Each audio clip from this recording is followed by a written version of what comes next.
aku ini masih belum sempurna karena memang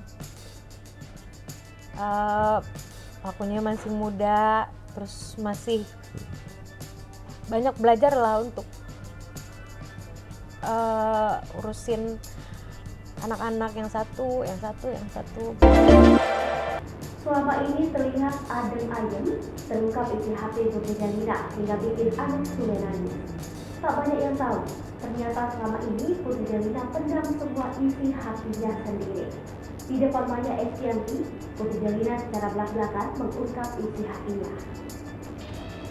Dijelaskan oleh Putri Delina, selepas Lina Jubaida meninggal, dunianya seakan hancur. Putri Delina hilang arah, tak tahu harus bagaimana.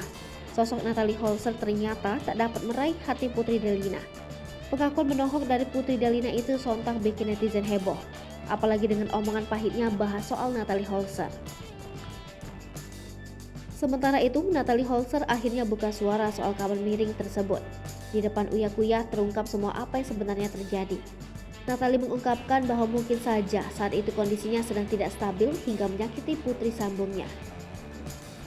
Terlebih saat Putri Delina mengunggah foto kebersamaan dengan ibu kandungnya almarhumah Lina Jubaida. Namun, ketika melihat Sule mengaku masih sayang dengan mantan istrinya itu, wanita berdarah Belanda ini merasa sakit hati.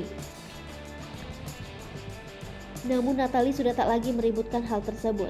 Kini hubungannya dengan Sule sudah baik-baik saja. Tapi, Putri Delina justru mengungkapkan hal sebaliknya. Kata Uya, Putri merasa Natalie belum meminta maaf.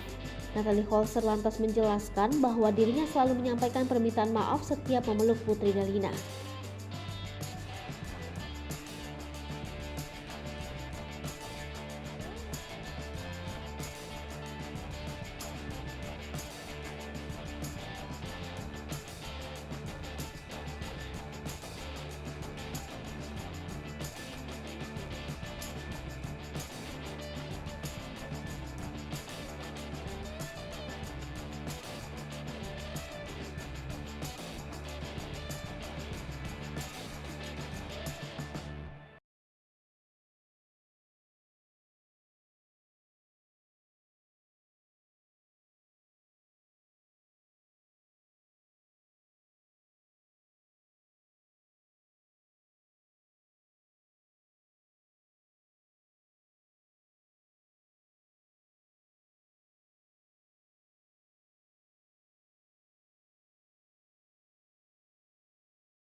Hai pemirsa Sri Popo TV, jangan lupa komen, like, dan subscribe, serta tonton